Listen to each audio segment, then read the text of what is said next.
Avec sa femme, la grande partie des enfants ont été encore aux études. Et en 1966, il a été proclamé sénateur à vie. C'est ce qu'il a vécu jusqu'à sa mort? Ou Oui, c'était juste... le président Mobutu a pris en fait un peu. Il a pris plusieurs décisions comme ça cyniques hein, cette année-là, 66. En 66, il a fait de Lumumba, qu'il avait précédemment assassiné, héros national, hein, parce qu'il voulait en fait un peu donner en fait une certaine paix à sa conscience. Et en 66 aussi, il va faire de Kasavubu sénateur à vie. Mais bon, Kasavubu ne va pas bien prendre cela. Je crois il sera complètement indifférent à, à cette, nomination. Parce que bon, dans l'entretemps, je crois que c'est sa femme qui devait faire le trajet Boma-Léopoldville pour essayer d'avoir sa rémunération et dans des conditions là, en tant difficiles que sénateur? en tant que sénateur. Oui. C'est sa femme qui faisait des va-et-vient pour la rémunération. Exact. Et puis, il tombe malade. Et puis il tombe malade, comme Qu'est-ce je qu'il l'ai a dit. souffert? Il a souffert de quoi exactement? Il est mort d'une hémorragie cérébrale.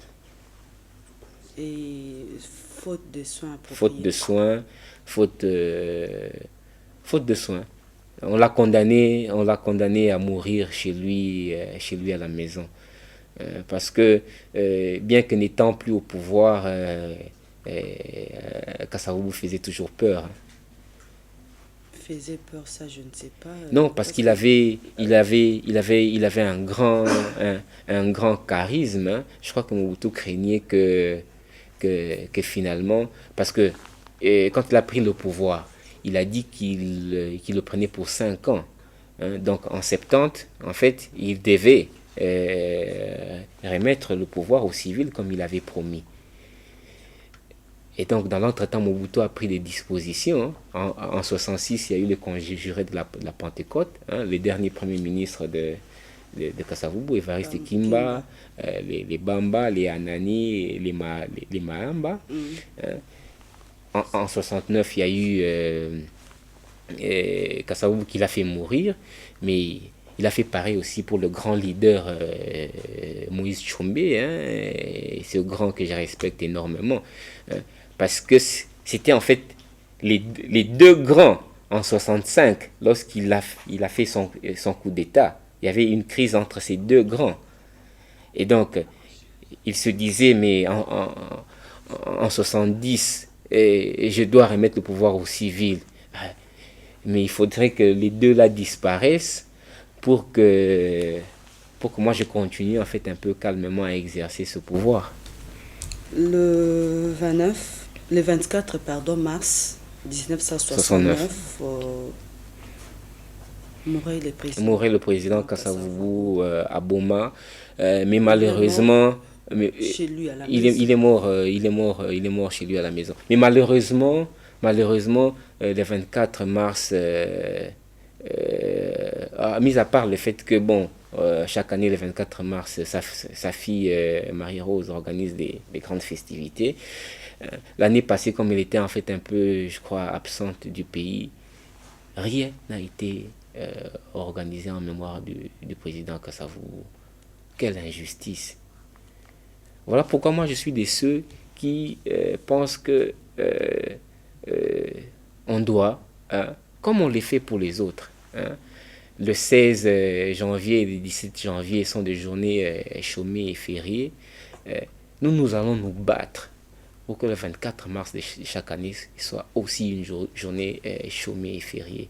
Il faut pour cela faire un lobbying au niveau du Parlement, nous le ferons. Mais c'est injuste que cette journée du 24 mars passe inaperçue Inaperçu. comme si de rien n'était. Je suis personnellement allé me recueillir à la place Kimpanza ces jours-là, mais il n'y avait rien. Même pas une seule gerbe de fleurs. Et c'est grave pour la mémoire collective. C'est très grave. Quand il est mort, le 24 mars, et les choses se sont déroulées comment? Juste à son enterrement. Mobutu n'était pas sur place, hein. Je crois qu'il était en vacances en Allemagne. Et bon, il n'a pas voulu mettre un terme à ses vacances pour pouvoir honorer la mémoire de son prédécesseur. Et bon, il a tout simplement demandé à ce qu'on organise des funérailles nationales. Et le corps du président Kasavubu a quitté Boma, je crois, par avion pour Kinshasa. Le corps a été, je crois, exposé, je crois, au Palais de la Nation, hein. Et bon, les Congolais, dans leur ensemble, ont fait le tour sur place. Et bon, comme le président Kasavubu avait demandé qu'il soit enterré chez lui, à Singini, heureusement pour lui, sa famille a respecté son souhait. Et après Léopoldville, on a ramené le corps à Singini, où il se trouve actuellement. Et je crois que c'est plus tard que le président Mobutu a fait le déplacement. Vers Singini, ça je ne suis pas sûr. Je dois me renseigner. Mais vers la famille. Vers la famille. Et aujourd'hui, il y a de ceux-là qui parlent de Kasavubu, le père de l'indépendance. Ouais. J'aimerais citer ici le premier cardinal de ce pays, le cardinal Maloula, qui, lors de l'oraison funèbre, en fait, un peu du président Kasavubu, l'a appelé comme le père de l'indépendance immédiate. Pourquoi? Parce qu'il ne réclamait que l'indépendance du Bas-Congo à l'époque. Non, mais c'est vous. C'est Lumumba. Non, mais c'est vous plutôt qui non, mais c'est vous qui le dites. L'autre fois, lorsque nous avons eu une discussion ensemble sur ce plateau, nous avons cité quelques dates. 46, le droit du premier occupant. Déjà, en 46, il exigeait à ce que ce sol qui était le nôtre nous soit rendu en 46. En 56, il a rédigé le 23 août le contre-manifeste de la BACO pour contredire ou aller à l'encontre du plan de 30 ans de Van Bilsen, parce qu'il estimait que l'exécution de ce plan n'allait que retarder le Congo vers ce processus, donc vers l'indépendance immédiate. On a parlé non du Congo, de l'ensemble du Congo. On a parlé du 4 janvier, cette date, et c'est la seule date et qui a conduit ce pays au 30 juin 60. Et aujourd'hui, le président Kasavubu, le tout premier président de notre pays, n'est plus. Sa veuve également, mais ses enfants, je ne sais pas s'ils bénéficient de quelque chose de notre pays ici. Bon, je ne saurais pas je saurais pas répondre en fait un peu à cette question, hein, mais le souhait c'est que nous allions un peu ensemble vers sa fille aînée qui est sur place ici, Marie-Rose, hein. Elle parlera certainement un peu mieux que moi de la vie de son défunt père, le premier président Kasavubu, et de son parcours politique, hein. Peut-être qu'à cette occasion, vous pourrez poser cette question, hein. Mais je doute fort parce que la grande partie ou le grand nombre d'enfants ne sont pas ici sur place et ils sont en dehors du pays. Pourquoi? Certainement parce que mécontents du sort qui a été réservé à leur défunt père. Voilà, là nous sommes pratiquement à la fin. Si vous pouvez nous parler en une minute du président Kasavubu, qu'est-ce qu'on peut retenir de lui? Kasavubu a été un homme juste, il a été un homme intègre. Il y a pour cela beaucoup des exemples. Hein. Donc c'est quelqu'un qui pouvait faire un déplacement. On l'a vu en 60, il est allé représenter notre pays à New York, hein, aux assises de l'ONU. Lorsqu'il rentre, il restitue les reliquats au niveau de la caisse. Hein.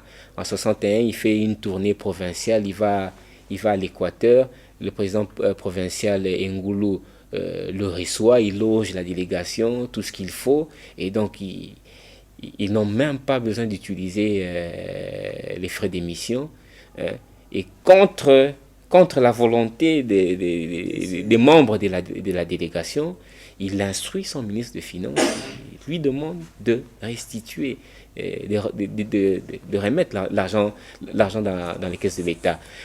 Lors de sa première législature, lorsque les députés vont vers lui pour lui dire mais président, nous voulons prendre la décision de revoir vos émoluments à la hausse, mais il est choqué. Il dit mais pourquoi? Mais revoyez plutôt les rémunérations des enseignants à la hausse. Voilà ces hommes d'État que nous voulons dans notre pays. Pas des messieurs qui, une fois aux affaires, pour ne pas citer des noms, s'enrichissent en ayant des centaines de villas. Mais pour en faire quoi? Voilà pourquoi aujourd'hui nous voulons en fait un peu développer en fait un nouveau courant, hein, et ce que j'appelle moi le kassavubisme, hein, parce que nous avons des lumumbistes et des mobutistes, mais pourquoi pas de kassavubistes? Moi je suis de ceux qui vont en fait un peu animer ce courant, hein, kassavubisme, faire en fait un peu cette relation entre le kassavubisme et la bonne gouvernance, l'honnêteté dans la gestion des affaires publiques, parce que nous gérons en fait un peu ce qui ne nous appartient pas, le fruit du travail en fait un peu des contribuables congolais, et donc nous avons des comptes à rendre. Voilà les hommes politiques que nous voulons aujourd'hui dans ce pays. Voilà, merci beaucoup, Monsieur Jean-Félix. Je rappelle que vous êtes le président intérimaire de la SODE, qui est l'Alliance africaine pour la solidarité et la démocratie. Voilà, merci beaucoup d'avoir répondu à notre invitation. Merci infiniment, Madame Nana. À vous qui nous avez suivis. Avec Monsieur Jean-Félix, nous avons parlé de la vie du président Kasavubu, son parcours jusqu'à la mort. Et nous sommes arrivés à la fin. Merci à vous de nous avoir suivis et à la prochaine. Prenons donc rendez-vous pour les nouveaux numéros des pages d'histoire. Au revoir.